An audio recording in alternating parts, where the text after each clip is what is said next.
పైసలు తీసుకొని మేము రైతులం ఏం చేస్తామన్నా ఒకసారి మాకు భూమికి ఏమైనా చేయాలంటే మాకు తెలుసు ఈ భూమిలో ఎలా పంట తీయాలి ఏ రకంగా కష్టపడితే ఏ ఫలితం అవుతుంది అనేది మాకు తెలుసు. కానీ పైసలు తీసుకుపోయి ఏం ఫలితం వస్తుంది దాంతో ఏం చేస్తే ఏమవుతుంది అనేది మాకు తెలియదు. అంత జ్ఞానం లేదు, చదువుకోలేం. చదువుకున్న అన్న అనేది చనిపోయినాక మా నాన్న వ్యవసాయం చేసుకోబిడ్డా అంటే నన్ను విడిచిపెట్టిండు.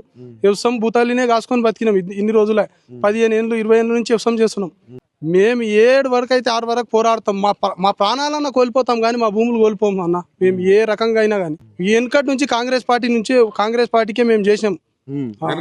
వెనకటి నుంచి మా తాతల నుంచి కూడా కాంగ్రెస్ పార్టీ అంటే ఉన్నాము, కాంగ్రెస్ పార్టీకే చేసినాం. ఈ రోజు మా దగ్గర ఉన్నది కూడా ఉన్న మా భూములు మా ఇండ్లు కూడా లాక్కొని మమ్మల్ని ఇట్లా బత్తెలు చేస్తుంది పార్టీ అంటే అనుకుంటే ఈ రోజు ఒక్క రోజు కూడా మేము కాంగ్రెస్ పార్టీకి సహకరించకపోదు. ఇప్పుడు ఆ రోజు ఊర్లో తిరిగి కాంగ్రెస్ కోటే అన్నావు. ఇప్పుడు వాళ్ళందరూ ఏమంటారు నువ్వు ఓటే అని చెప్పిన వాళ్ళు అందరూ? నన్ను అంటారు సార్, నన్ను తంతారు. ఊళ్ళో పోయి నేను అడిగితే కాంగ్రెస్ పార్టీ అని ఒక మాట తీస్తే నన్ను అంటారు. ఎందుకట్లా అంటే నేను చెప్పి అందరికి ఏపిచ్చిన కదా, పెద్ద మనిషి రామ్మోహన్ రెడ్డి సార్ మాకు చేస్తాడు మంచిగా, మా సోటి పేదోళ్లకు నిరుపేదలకు చదువులేని వాళ్ళకి ఏదన్నా ఇప్పిస్తాడు, మంచివి చేస్తాడు, అవి ఇవి తెస్తాడు, మా తెలంగాణ మంచిగా డెవలప్మెంట్ అవుతుంది. ఇక్కడ సీఎం కూడా మా రేవంత్ రెడ్డి సార్ పక్కనే ఉన్నారు, మా అటువంటి పేదోళ్ళకి మంచిగా ఆదుకుంటారు అని మేము అనుకున్నాం.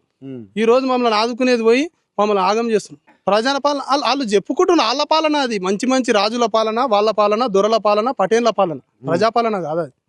సామాన్య రైతుల పాలన అస్సలు కాదు. కేసీఆర్ ఉన్నప్పుడు వచ్చిండ మీ భూముల జోలికి ఏమన్నా? కేసీఆర్ భూముల జోలికి వచ్చుడు అయితే దూరం విషయం. భూముల జోలికి అయితే పేదల జోలికి రాలేడు. ఆయన అసలు తప్పులు చేయలేడు, ఒక మాట ఆయన చెప్పకూడదు.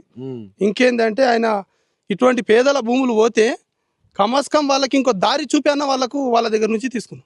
కమస్కం వాళ్ళ పోయింది అనుకో, ఒక 10 ఎకరాలు 5 ఎకరాలు పోయే పరిస్థితి వచ్చినా ఇంకో కాడ చూపించన్నా వాళ్ళకు ఇంకో దారి ఎక్కడైనా బతుకుదేరు చేసి వాళ్ళ ఆధారం తీసుకున్నాం. 5 ఏళ్ల తర్వాత అయితే మొత్తము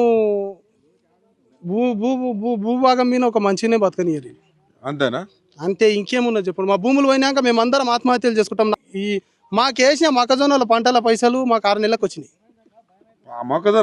పంటల పైసలే మేము వేసి వచ్చిన పంటల పైసలే 6 నెలలకు వచ్చినాయి. ఇట్లా ఎప్పుడు రైతుల పరిస్థితి ఇంత ఘోరంగా అయితే తెలంగాణ కాదు, నేను చూడబట్టి 20 ఏళ్ళ నుంచి కూడా ఇంత ఘోరం ఎప్పుడు లేదు. ఇంత ఘోరంగా ఎప్పుడు లేదు.